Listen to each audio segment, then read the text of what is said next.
What's up, everybody? Welcome to podcast now. I'm Alex, and we're here to talk about the fallout of PlayStation's 30th anniversary, them not doing much. Actually, what's funny is they didn't do that much today. They actually did more things, I think more impactful things yesterday. But we're here to talk about, obviously, no showcase, no state of play, which should be obvious based off, well, if there was one, I think it would have been just a very different kind of day from video making and, what you would have seen online. So, look, I'm not going to get too disappointed. I am going to say it's a missed opportunity. I think that sticks pretty closely to my morals and what I said, honestly, leading into this thing, right? Where it's like, maybe I've just been at this thing too long. It's too far in for me to get too mad and, slam things or throw things against a wall because PlayStation didn't do, an announcement today. Now, hopefully, actually, maybe I'm reverse jinxing myself. I would still love for them to do an announcement. But honestly, leading into this, I had said, if they don't do it, I think there's a difference between being mad and then just thinking that this was a wasted opportunity.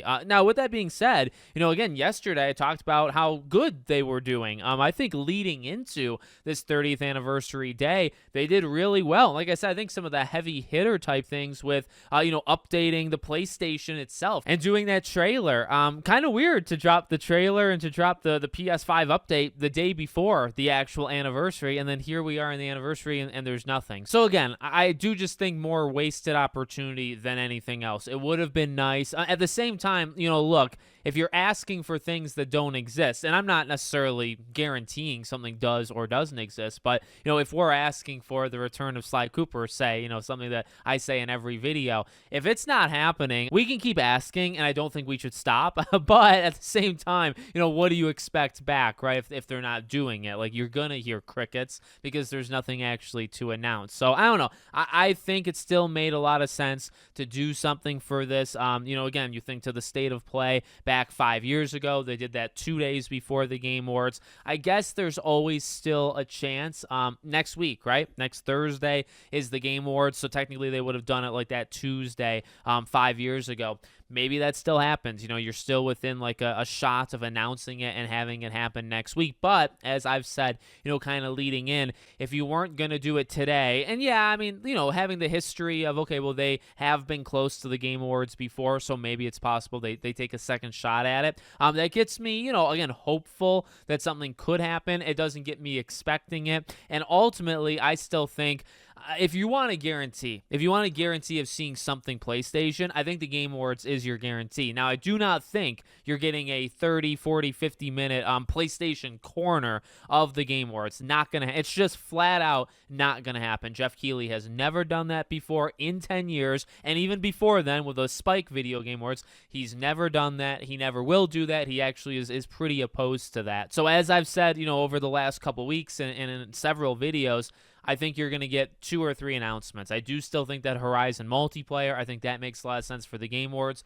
and then pick something else. He loves Hideo Kojima, so it's very possible Death Stranding 2 is there, and that might be it. That might literally be it. And that is disappointing. Again, that is, I think, a missed opportunity because I think they have probably 5 to 10 announcements that realistically, if you forced them, if you cornered them and said, reveal these things, I really do think they could do it. It's just kind of a reluctancy to do it, and that's what we've seen over the last little while. But, hey, still want to say happy 30th, but I already did that, at like 3 a.m. in an earlier video. It is still a good day, a day of reflection. But again, ironically, they did a lot of the celebrating yesterday, and then they didn't cap it off with anything big. I was going to say all that big. They actually did literally nothing, so it is a bit disappointing. But like I said, I don't know. Maybe I've been doing this a long time. I've also gotten myself excited in the past, 4, 5, 6 years ago. I would get overly excited, too much, and that's something I try to kind of calm people down more nowadays because I've lived through that, right? I've been through that, those moments of